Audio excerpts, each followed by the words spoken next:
Let us speak of faith, not as a stone, a rigid monument, erect and known, but as a river, flowing from a source that charts its own unpredictable course. It does not start with certainty or proof. Beneath a roof, with doorposts standing aloof, it starts as whisper, not a shouted word. The slightest stirring, like a nesting bird, in the deep winter, when no sign of spring can promise life or the relief it brings. It is the turning of the face toward light, when all the calendar insists on night. It is the farmer's hand that lets the grain fall from his fist to meet the earth again, trusting the elements he cannot command, the fall of rain, the grace of the land. It is the weaver at a tangled loom, seeing the pattern emerging from the gloom, not in the single knotted, colored thread, but in the vision held within her head.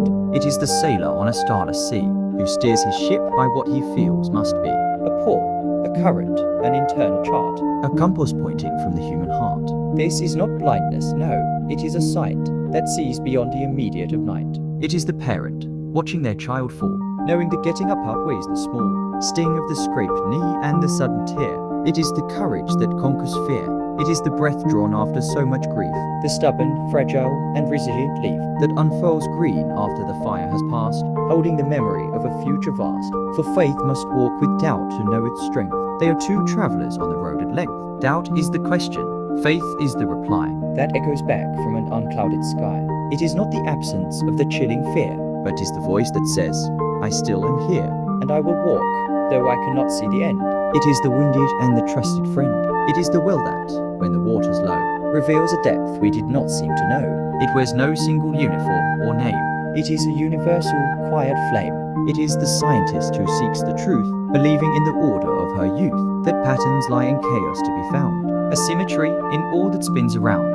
It is the activist who stands alone before a wall of cold and heartless stone, believing that a whisper, day by day, can wear the mightiest monument away.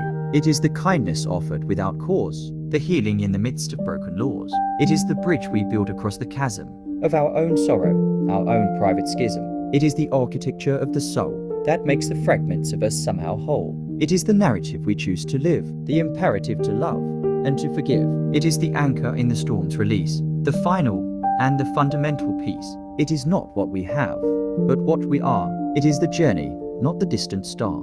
It is the hand you hold in the dark room, the light not yet beyond the tunnel's gloom. It is the simple, brave, and human act to trust the journey, make a living pact with the great mystery from which we come, and find, in being lost, we are found home.